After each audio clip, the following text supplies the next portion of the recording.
Great. Well, thank you so much for coming. We need to actually start beginning talking a little history and biography.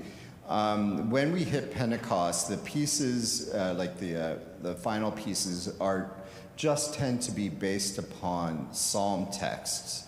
So they are a little bit more straightforward. So we'll have a little bit of time to talk history.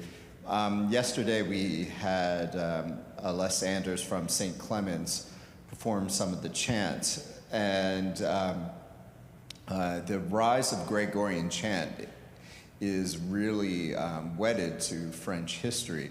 I think we have to remember that in Europe, the church and the state were melded together, and this really evolved over the centuries, because I think we have to remember that religion can only exist in a country if it has the permission of the authorities. And the history of Rome is the history of being ransacked. And so just as a means of survival, the crown and the mitre tended to be united, and some of this was logistical as well, because if the church was an institution where it kept track of people being born and through the baptismal rite, married and then buried. And so if a government wanted to sort of keep track of who's in their country or region, having the church, it was a big asset, because you didn't have to reinvent the wheel. And then you also had the thing where the church taught morals, so you didn't have to send people to prison or execute people. You'd only have to do so in extreme cases, because the church pushed people to be their better selves. So, so the existence of the church was utilitarian in government's eyes. And then, when you would have a monarch, the church would anoint them and stuff like that. So in France, we'll skip over quite a bit, but what developed was the Gallican Church, which is it's kind of parallel to the Church of England.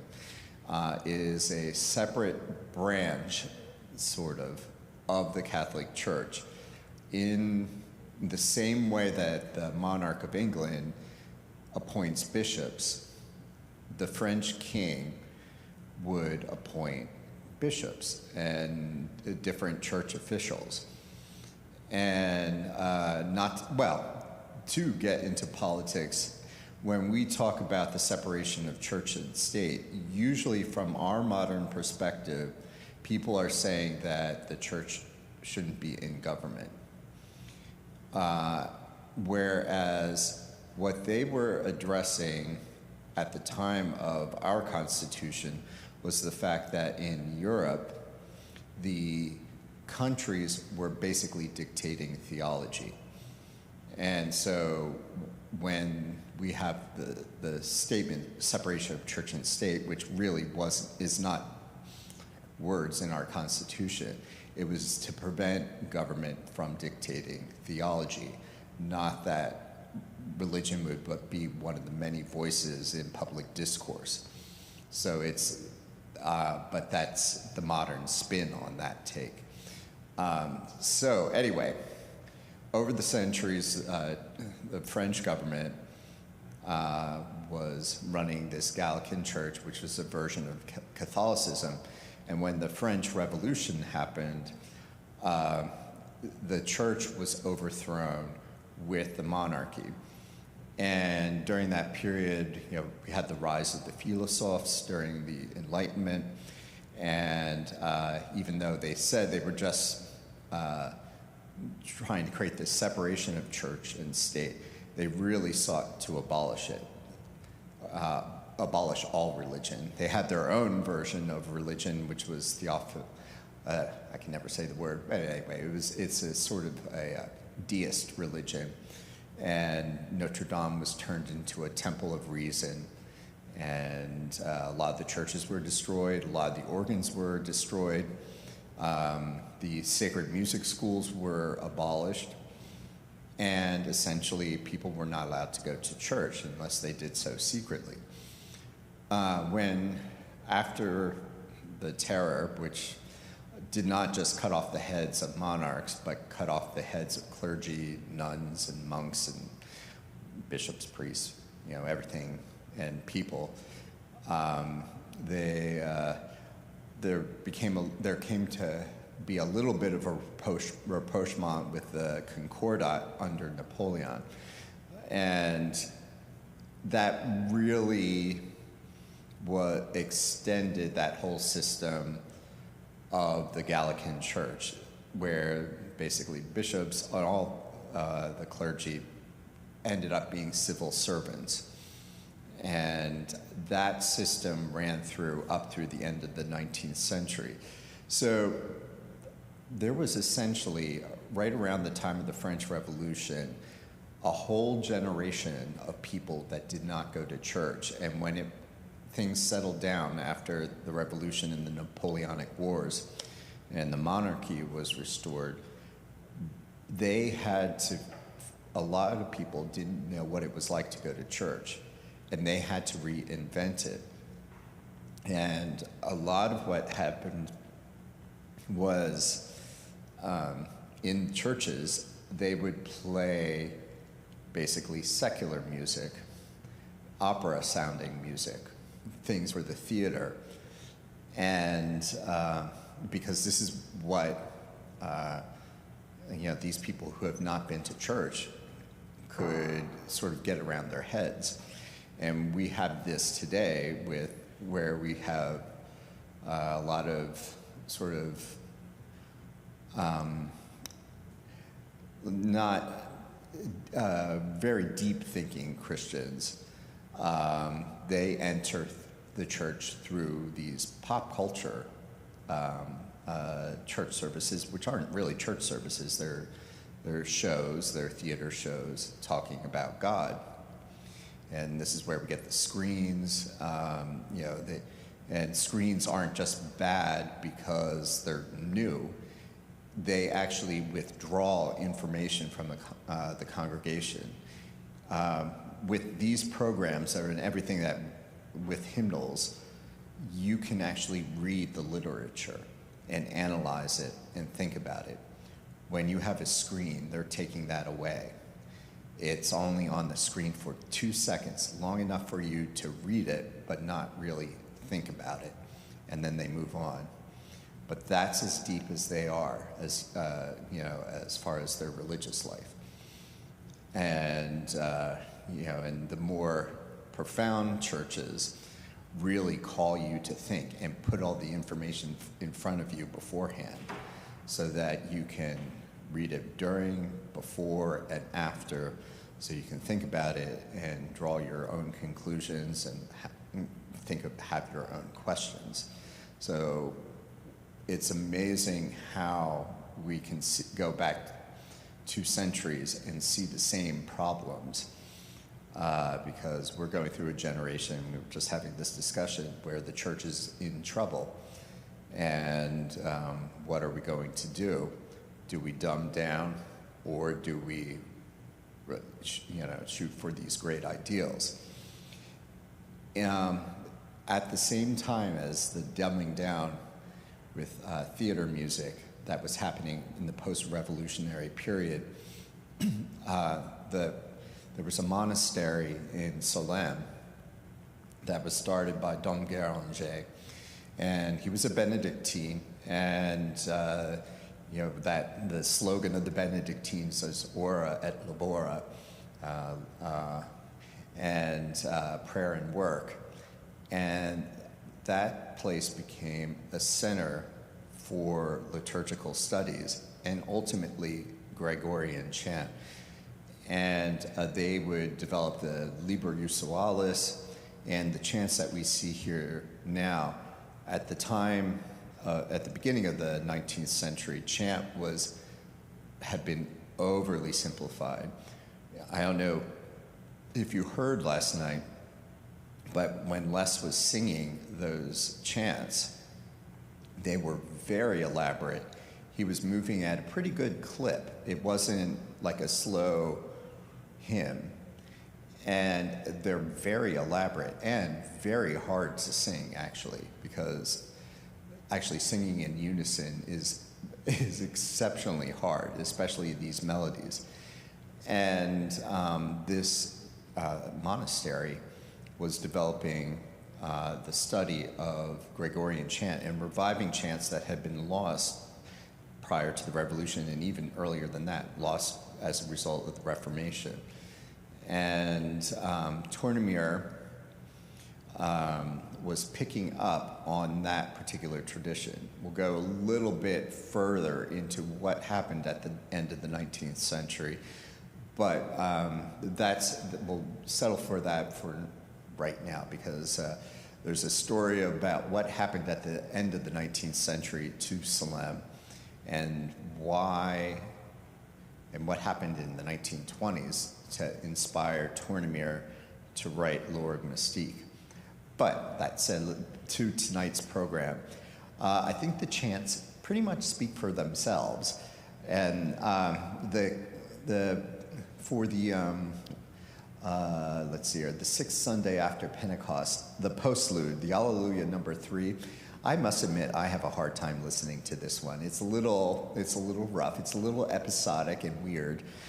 But it is, I think it embodies the text quite a bit. In thee, O Lord, have I put my trust. Let me never be put to confusion. And you will hear these episodes of absolute confusion. And then at the end, the final B-flat chord will be very satisfying, because you will have gone through a lot of chromaticism. And and then if we go to the next Sunday, this is the seventh Sunday after Pentecost. Messiaen loved the postlude for this particular Sunday. And the text is, "Oh, clap your hands together, all ye people." And you will definitely hear the clapping. This piece is also a little bit chromatic and disturbing, but when you understand that it's, "Oh, clap your hands," it's intriguing and exciting. And you'll hear the final crescendo and the final thunderclap at the end. It's an amazing piece. Unfortunately, Tournemire wrote down the wrong melody, and so it's actually a melody for another Sunday as far as the Alleluia is concerned, but he wrote down the correct text, so that's why you see 2 chants written there. He did the same thing in the next Sunday, where he wrote down the wrong melody for the 8th Sunday after Pentecost for the offertory, but then wrote down the correct text. So anyway, that's why you see both chants there. The final piece for tonight, which is Alleluia number 5, so we're completing the Alleluia sequence for Pentecost, is intriguing, because after these previous 2 pieces, which are very dissonant and chromatic, this piece is totally diatonic. It is written with no sharps and no flats. And if you were in music school and your teacher said, write a piece of music, and gave you parameters, this one is a perfect example, because he writes an amazing piece, not using any accidentals. It's a fabulous work. So that said, there are some Tournemire chords that you will hear tonight, and they are big and clashy, particularly in the first 2. The second, or the last piece, because he is using no sharps or flats, he creates a version of the Tournemire chord without sharps or flats. But that said, here is the remaining Sundays of Pentecost that have the Alleluias in them. Thank you.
first of all, any comments or questions?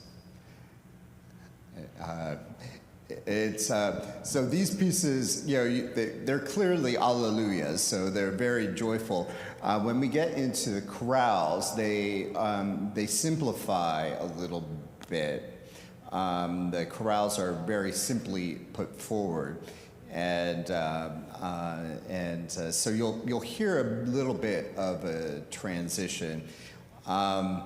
When we are talking about Gregorian chant, there's a very famous book called the Liber Usualis, the useful book.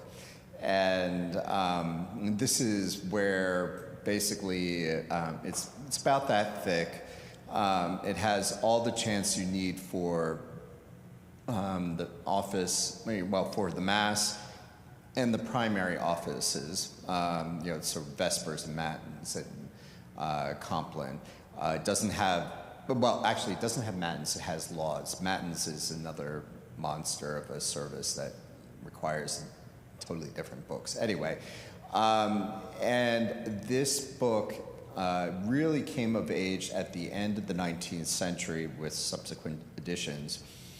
And as we go forward, we need to talk about the Third Republic and the Dreyfus Affair, because that led to the Act of Separation.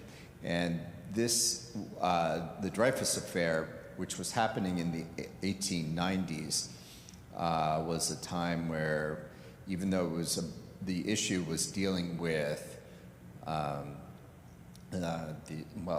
anti-Semitic ideas related to Dreyfus, it became an issue that focused on the separation of church and state.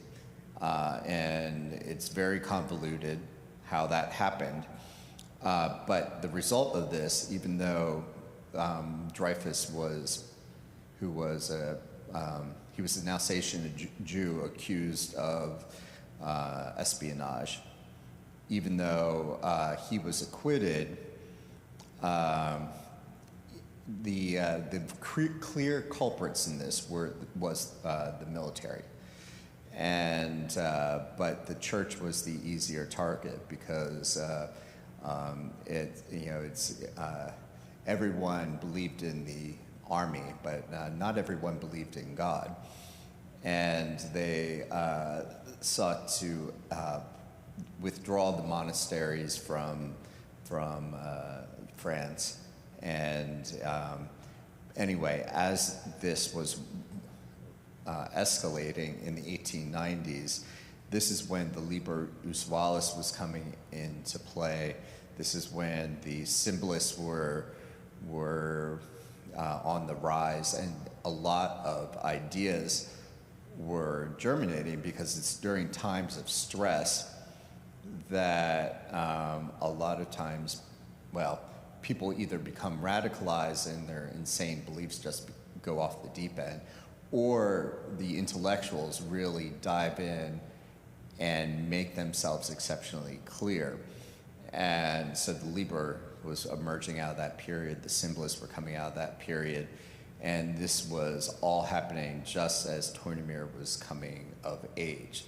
So right when he was in his 20s, all of his ideas were being challenged. And so that sort of set the stage for Tournemire. But we'll go into that a little bit later. And then, so tomorrow, we begin with the first of the transitions that leads to the big next section, which is the chorales. And tomorrow is the Feast of the Assumption, or at least here it is. And it has the piece, the paraphrase Caroline, which is one of the few recordings we have of Tournemire playing L'Orgue Mystique. So this recording is from 1931. I posted it on Facebook, so you can find it. But then, so this is a very important piece, and Messiaen said that all organists need to learn this piece. So it is something that you should hear tomorrow. All right, thank you very much.